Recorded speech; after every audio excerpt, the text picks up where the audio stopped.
अस्सलामुअलैकुम, मैं हूं निमरा सुहेल। आप देख रहे हैं अलग न्यूज़। अब्दुल सत्तार हमारे साथ हैं। इमरान रियाज खान को अपनी अहलिया के ट्विटर अकाउंट से ट्वीट क्यों करना पड़ा, इस पर बात करेंगे। और दूसरी जानिब जो फ़लस्तीन और गजा की करारदाद है उस पर पीटीआई ने मुखालिफत क्यों की, इस पर भी बात करेंगे। लेकिन उससे पहले आपसे रिक्वेस्ट है कि अलग न्यूज़ को सब्सक्राइब करें, शेयर करें और कॉमेंट्स में अपनी राय का इजहार भी करें। जी देखिए, करारदाद का मामला है कि क्या इमरान रियाज खान साहब पर आते हैं, लेकिन उससे हम्म पहले जो करारदाद है कि जिसमें ये कहा जा रहा है कि पाकिस्तान तहरीक इंसाफ ने जब करारदाद गज़ा यानी गज़ा के हुकूक के हवाले से इसराइल हम्म की मुखालफत में करारदाद पेश होती है कौमी असम्बली में, हम्म तो क्या पाकिस्तान तहरीक इंसाफ ने उसकी मुखालफत की है।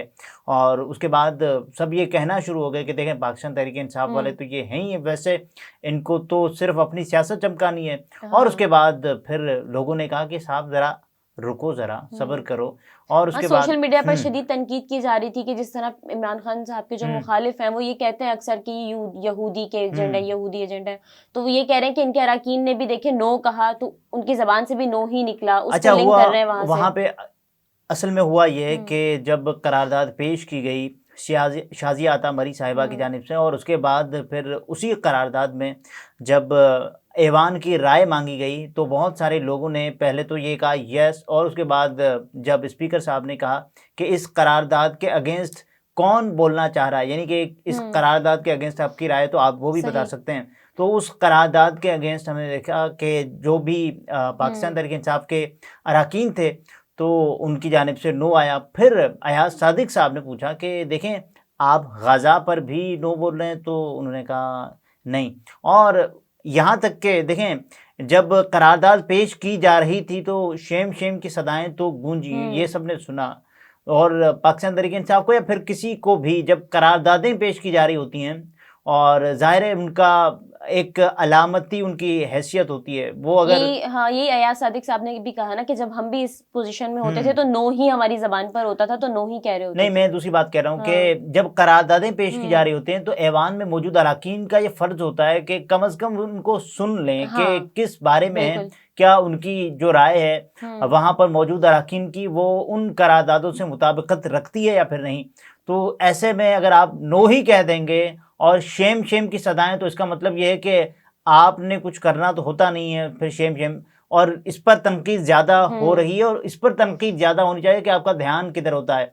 और अब अगर तनकीद पाकिस्तान तहरीक इंसाफ पर की जा रही है ये वजह बनाकर कि साहब देखें, आपने तो किया ही नहीं, आपने तो यस कहा ही नहीं, और आप लेकिन उसके गजा। बाद उन्होंने यस कह दिया जब उन्होंने समझा कि बात क्या हो रही है। और उसके बाद फिर हमने देखा कि मुत्तफ़िक़ा तौर हम्म पर इसराइल की मुखालफत में, गज़ा की हिमायत में कौमी असम्बली की जानिब से, और ज़ाहिर है ये पाकिस्तान की जानिब से ही होगा एक हम्म मैसेज जो कि दुनिया को जाए, करारदाद मंजूर कर दी गई। करारदाद की क्या वैल्यू होती है, यानी कि करारदाद एक सिंबॉलिक हम्म इम्पोर्टेंस, एक अलामती अहमियत की हामिल होती है कि जिसमें ये होता है कि साहब, और कम अज़ कम उस मुल्क तक आपका ये हाँ पैगाम जाएगा कि आप उनकी हिमायत में खड़े नहीं थे। वो कहते हैं ना कि शिकवे ज़ुल्मत शब से तो कहीं बेहतर था हम्म अपने हिस्से की कोई शम्मा जलाते जाते। कम अज़ कम आपने उस जुर्म को हम्म अपने तई बुरा ज़रूर समझा, या फिर उसकी मजम्मत की, या ये होता है ना कि जो तकवा के जो निचले से निचला पैरामीटर, दिल सही। में बुरा हाँ समझना, उसके बाद हम्म फिर अगर हिम्मत है तो बात करना, बात करके उसको रोकने की कोशिश करना। अगर हम्म उससे ज़्यादा हिम्मत है तो फिर आपको वहाँ बज़ोर बाजू अपनी ताकत से, अपनी क़ुव्वत बाजू से वहाँ जाकर लड़ना पड़ता है। तो हम्म ये तकवा के जो म्यारात हैं, सबसे निचली सतह के आपने दिल में बुरा समझना है, उसके हम्म बाद जो आवाज़ वाली सतह भी आती है। तो ये पाकिस्तान के जो ऐवान से इस वक्त ये एक मैसेज गया जो कि सब ने देखा। और ज़ाहिर है ये मामला बड़ा अपने तई एक अहमियत रखता है कि, और उसके बाद फिर तनकीद हुई। अयाज सादिक साहब ने हम्म कहा कि साहब देखें, ऐसे नहीं, हम भी होते थे जब ऐवान में, तो हमें भी, हाँ क्योंकि हुकूमत की जितनी भी पॉलिसीज़ होती थी हमें उनकी मुखालफत करना होती थी, क्योंकि अपोजिशन का ये काम होता है कि तनकीद करना, लेकिन हम्म कुछ चीज़ें सिखाना। पाकिस्तान में जैसे अपोजिशन होती है, पिछली भी अपोजिशन आपने देखी, उसके अलावा अब जो हो रही है तो भी यही काम जारी है। और जाहिर है ये अपोजिशन हुकूमत को टफ टाइम देने के लिए करती है, और ये होना चाहिए, लेकिन उसके कुछ तकाजे हैं वो भी पूरे होने चाहिए कि इससे ये ना हो कि आपका पूरा ऐवान ही हाँ यानी कि गैर फाल हो जाए। लेकिन ये पूरी बात सुनने के बाद यस या नो जो भी कहना है तब वो कहना चाहिए। बिल्कुल ऐसे ही है। और जाहिर है ये आपने एक जो डिवीजन बता दी कि आपने सुनना तो होता है ना कम से कम। और इस पर बहुत सारे लोग ये कह रहे हैं कि साहब देखें, हम आपको इस पे तो दे रहे हैं ना कि margin of error, benefit of doubt, लेकिन हम ये भी समझ रहे हैं कि आपने पता नहीं एक अना का मसला समझा हुआ है और आपने ये करारदाद, अगर क्योंकि हम किसी की नीयतों पर शक करने वाले नहीं हैं ना, अगर वो ये कह रहे हैं कि हमसे ये अनजाने में हुआ है तो जाहिर है अगर वो अपने तय ये बात समझ रहे हैं। लेकिन कुछ लोग ये भी कह रहे हैं कि देखें जो हुकूमती ओहदेदारान थे उनको तो मालूम था, और आपको क्यों नहीं मालूम? वो भी आपके साथ ही बैठे हुए थे, उन्होंने भी शोर शराबे में सुना। सोशल मीडिया पर फिर ट्रोल किया जा रहा है और अपनी तरफ से बातें भी बनाई जा रही है, लेकिन ये भी कहा जा रहा है कि इंटेंशनली उन्होंने नो नहीं कहा, वो उनकी जबान पर नो था कि बस हमें नो ही करना है, कोई भी बात हो रही है जो होता है। क्योंकि ओपोजिशन की हुकूमत की जानिब से जो भी करारदादें पेश की जा रही थी उसमें जो हुकूमत यस कर रही थी, और तो ओपोजिशन ने कहा कि हम नो ही करेंगे। और ये शायद उनके इल्म में नहीं होगा कि ऐसी करारदाद लाई जानी है ऐवान में कि जिस पर बहस होगी और उसके बाद उन्होंने ना करना है, और उनको यानी कि ये गैर दानिस्ता तौर पर ये ना हो गई। और उसके अलावा इमरान रियाज खान साहब का मामला है, उन्होंने अपनी अहलिया के अकाउंट से एक ट्वीट किया है, और जिस ट्वीट ने सबकी तवज्जो अपनी जानिब मबजूल करवा ली है।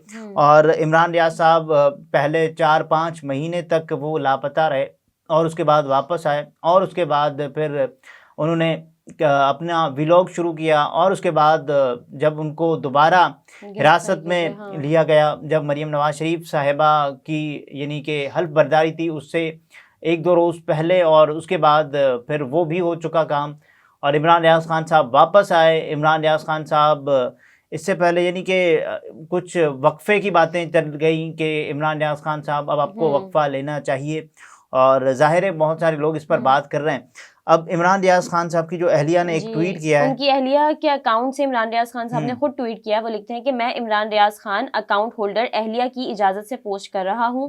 मेरे तमाम मोबाइल फोन, सिस्टम, रिकॉर्डिंग का सामान और हथियार बदस्तूर जाली पंजाब हुकूमत के कब्जे में है। कानूनी रास्ता इख्तियार करने के बावजूद सामान वापस नहीं किया जा रहा है। ऐसी फस्तायत और दावे जमहूरियत के। उसके बाद उन्होंने वो डिसलाइक। देखिए इमरान रियाज खान साहब पर 2 केसेस थे ना, एक तो एंटी करप्शन वाला मामला, और उसके बाद इमरान रियाज खान साहब को ये कहा गया कि साहब आपने पेश होना अदालत में, और उसके बाद वो पेश भी हुए, रिमांड दर रिमांड, रिमांड दर रिमांड, और उसके बाद जुडिशल रिमांड, फिर उनको रिहाई मिली, लेकिन उससे पहले उनको दूसरे मुकदमे में भी गिरफ्तार कर लिया गया, जमान पार्क शरपसंदी। तो ये आपके जितने भी यानी कि मुकदमे हैं, ये आपको इजाज़त थोड़ी देते हैं कि आप किसी के भी घर जाएं और उसके जो आलात हैं रिकॉर्डिंग के वो आप ले लें, और उसके बाद ये होता है, हमने देखा है पिछले कुछ अरसे में, किसी के भी घर आप जाते हैं, उसके डॉक्यूमेंटेशन, उसके लैपटॉप, उसके मोबाइल, अब सब कुछ उठा लेते हैं। देखिए उन्होंने ये कहा है ना कि जो मोबाइल फ़ोन्स है, मेरे तमाम मोबाइल फ़ोन, यानी कि इमरान रियाज खान साहब 1 से ज़ायद मोबाइल फ़ोन्स रखते हैं, जब भी वो ये कह रहे हैं कि मेरे तमाम मोबाइल फ़ोन्स, और उसके बाद सिस्टम जहाँ पर वो अपना व्लॉग या उनकी जो टीम है वो एडिटिंग वगैरह कर रही हो, और रिकॉर्डिंग का सामान जिसमें कैमरा ज़ाहिर हो सकता है, और उसके अलावा जो हथियार, अब हथियार आपने अगर लिए हैं तो इसमें आप ही तुक बता सकते हैं कि इस पे क्या आपने आपके पास क्या मंतिक है इसकी कि आपने इमरान रियाज खान साहब के हथियार ले लिए हैं। और चूंकि आपने उन पर जो मुकदमा बनाया था वो तो था एंटी करप्शन का, और दूसरा मुकदमा इमरान रियाज खान साहब पर था जमान पार्क 23 मार्च 2023 शरपसंदी वाला, और उसके बाद अदालत ने उनको जमानत पर रिहा कर दिया। उसके बाद आपके पास कौन सा जवाज़ मौजूद है कि जो आप करें? ये तो इन सब से ये वाज़ेह नहीं होता शायद ये रिकॉर्डिंग का सामान, सिस्टम और मोबाइल उठाने का मकसद ये कि आप व्लॉग ना करें। देखिए असल मकसद तो यही था ना कि इमरान रियाज खान साहब अपनी आवाज़ लोगों तक नहीं पहुंचा पाए, तो इस वजह से मुझे लगता है कि यही किया गया है। और अब भी ये चाहत है कि इमरान रियाज खान साहब अपना काम दोबारा शुरू ना कर पाएँ।